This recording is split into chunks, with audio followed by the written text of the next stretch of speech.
এই গ্রুপটা বাংলাদেশে যে নৈরাজ্য সৃষ্টি করেছে, যে একটা মবক্রেসি তৈরি করেছে, এর অবসান আমরা অবিলম্বে চাই এবং এরা সবাই সবার সঙ্গে যুক্ত।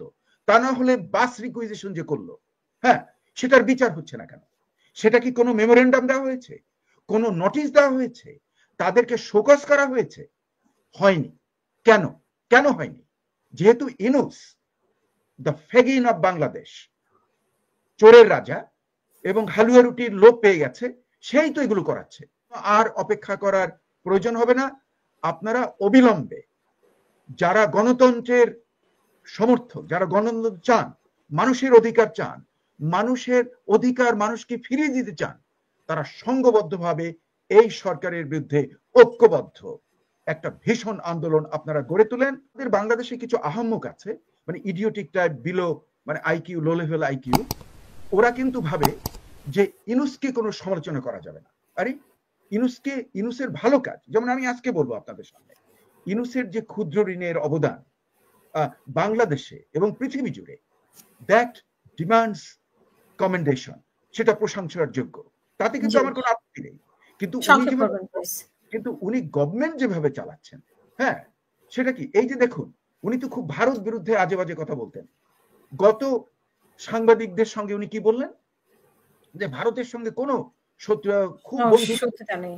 হ্যাঁ, আপনি দেখেন যে ওনার কথা কিরকম 180 ডিগ্রি ফেস শিফটেড হয়ে গেল। হ্যাঁ, তা এখন আমি যদি ওনাকে নতুন দল সম্পর্কে তো জিজ্ঞেস করা হয়েছিল, উনি বলেছে যে না, উনি এরকম কোনো কিছু ঘটে নাই আর কি। উনি বললে তো আর হবে না। আমরা তো দেখছি ওই যে কিছুক্ষণ আগে যে এই যে আমার অতি শ্রদ্ধেয় ডক্টর মুস্তাফিজুর রহমান ইরান, উনি যে নতুন দলের, ওনার যে রাজনীতির একটা ইচ্ছা ছিল, ওইটাকে তো উনি বলছেন যে না, আপনি না, ওনার প্রচুর লোভ আছে। উনিও হালুয়া রুটি পছন্দ করেন। হালুয়া রুটি কে পছন্দ না করে? উনিও করেন। এই যে ডক্টর মুস্তাফিজুর রহমান ইরান যে বললেন যে কতগুলো জেলাতে বাস রিকুইজিশন করেছে গভর্নমেন্ট, হ্যাঁ, এটা তো ওপেন ট্রুথ। উনি কি কোনো অ্যাকশন নিয়েছেন? তার অর্থটা কি? ওনারই সমর্থন রয়েছে। ওই ইনডাইরেক্টলি ফেগিন দ্য থিফ, যে চোরের রাজা, অলিভার টুইস্টের চোরের রাজা ইউনূস দ্য ফেগিন, উনি ওটা চাইছেন, এরা ইমপ্লিমেন্ট করছে। ওনার ডিসিরা, ওনার আন্ডারে যারা চাকরি করে, ডেপুটি কমিশনার, তারা তো ইচ্ছা করে ওরা দেন না। ওনাদেরও তো নিজের চিন্তা। আর ওদের দুইজন বন্ধু তো এখন রয়ে গেছে, দুইজন বন্ধু বলি, সমন্বয়ক বলি, তারা তো উপদেষ্টা, তারাও তো অনেক নির্দেশ। ওরা আছে, ওই তো কোঅর্ডিনেশনটা এমন ভাবে চলছে যে চোখে ধুলা দেওয়ার। পাবলিক, বাংলাদেশের লোক দারুণ ইন্টেলিজেন্ট, বাংলাদেশের লোক দারুণ ইন্টেলিজেন্ট, তারা কিন্তু ধরে ফেলে। আমরা কিন্তু ধরে ফেলি যে আমরা দেখছি যখন যে কিভাবে এরা কোঅর্ডিনেট করছে। হ্যাঁ, চোখে মানুষের ধুলা দেওয়াটা খুবই কঠিন ব্যাপার। এই দলগুলো এরা করছে কি, এই গ্রুপটা বাংলাদেশে যে নৈরাজ্য সৃষ্টি করেছে, যে একটা মবক্রেসি তৈরি করেছে, এর অবসান আমরা অবিলম্বে চাই এবং এরা সবাই সবার সঙ্গে যুক্ত। তা না হলে বাস রিকুইজিশন যে করলো, হ্যাঁ, সেটার বিচার হচ্ছে না কেন? সেটা কি কোনো মেমোরেন্ডাম দেওয়া হয়েছে, কোনো নোটিশ দেওয়া হয়েছে, তাদেরকে শোকজ করা হয়েছে? হয়নি। কেন? কেন হয়নি? যেহেতু ইউনূস দ্য ফেগিন অফ বাংলাদেশ, চোরের রাজা এবং হালুয়া রুটির লোভ পেয়ে গেছে, সেই তো এগুলো করাচ্ছে। এগুলো তো ছাত্রদেরকে দোষ দিয়ে লাভ কি? ওরা তো করার চেষ্টা করবে, কিন্তু ওদেরকে যদি কেউ উস্কানি দিয়ে করায়, ওরা কি করবে? আমি ছাত্রদেরকে দোষ দিচ্ছি না। হ্যাঁ, ওরা তো ইয়াং, অতি তরুণ। হ্যাঁ, আসলে আমাদের যেটা সবচেয়ে দরকার বর্তমানে, যে আমাদের বিভিন্ন মত আছে, বিভিন্ন পথ আছে, এ নিয়ে আমাদের তর্ক হচ্ছে, বিতর্ক হচ্ছে, কিন্তু এটার সলিউশনটা কি হতে পারে?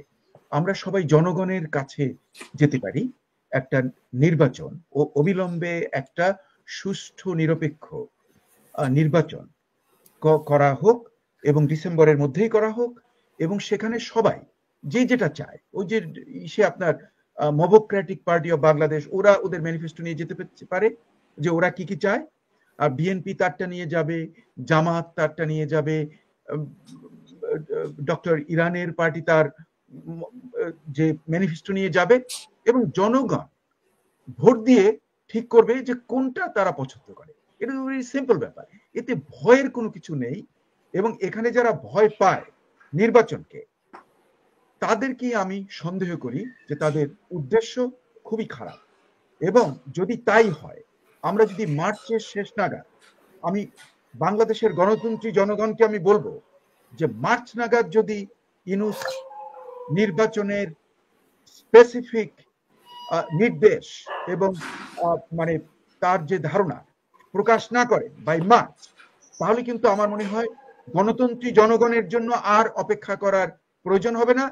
আপনারা অবিলম্বে যারা গণতন্ত্রের সমর্থক, যারা গণতন্ত্র চান, মানুষের অধিকার চান, মানুষের অধিকার মানুষকে ফিরিয়ে দিতে চান, তারা সংঘবদ্ধভাবে এই সরকারের বিরুদ্ধে ঐক্যবদ্ধ একটা ভীষণ আন্দোলন আপনারা গড়ে তোলেন। এবং আরো একটা অল্টারনেটিভ হতে পারে যে আমি বলবো যে সামরিক বাহিনীকে আপনারা যদি দেখেন যে একটা গৃহযুদ্ধের সম্ভাবনা আছে এর মাধ্যমে, তাহলে আপনারা ক্ষমতা নিয়ে নেন, আপনারা মার্শাল ল জারি করেন, কিন্তু উইথ ওয়ান কন্ডিশন যে আপনারা ডিসেম্বরের মধ্যে একটা ন্যায্য নির্বাচন, একটা তত্ত্বাবধায়ক নিরপেক্ষ সরকার স্ট্যাবলিশ করে আপনারা ডিসেম্বরের মধ্যে নির্বাচন দিয়ে আপনারা ব্যারাকে চলে যাবেন। কিন্তু আপনারা ক্ষমতা দখল করবেন না, আপনারা শুধু নির্বাচনের জন্য, গণতন্ত্রকে ফিরিয়ে দেওয়ার জন্য আপনারা ক্ষমতা দখল করতে পারেন। আমাদের মনে হয় শেষ করা দরকার। আমরা তো বাংলাদেশে 11:30টার বেশি বাজে, আমাদেরও তো ওনার কথা শেষ করব, ওনাকে একটু শেষ করতে দেন। আমি একটা কথা বলে শেষ করি। হ্যাঁ, আমি শেষ করে দিচ্ছি। সো কাজেই আমার ধারণা যে দুটো অল্টারনেটিভ আছে। একটা হলো যদি ইউনূস গভর্নমেন্ট মার্চের মধ্যে স্পেসিফিক নির্দেশনা দেয় যে নির্বাচন হবে এবং নিরপেক্ষ নির্বাচন হবে, এবং যেটা হবে সাধারণ নির্বাচন, যেটা আগে যেটা হতো ওই ধরনের, কিন্তু হবে নিরপেক্ষ এবং ফেয়ার। যদি না হয় তাহলে আমাদের শুধু দুটো অল্টারনেটিভ, একটা হলো বিশাল আন্দোলন তুলে এই ডেমোক্রেটিক পার্টি অফ বাংলাদেশ এবং তার সাংবাদিকদেরকে বঙ্গোপসাগরে ফেলে দেওয়া, অথবা সামরিক বাহিনী can intercede temporarily to establish a নিরপেক্ষ তত্ত্বাবধায়ক সরকার 3 মান্থসের জন্য with a mandate to conduct the নিরপেক্ষ নির্বাচন। এটাই হওয়া উচিত।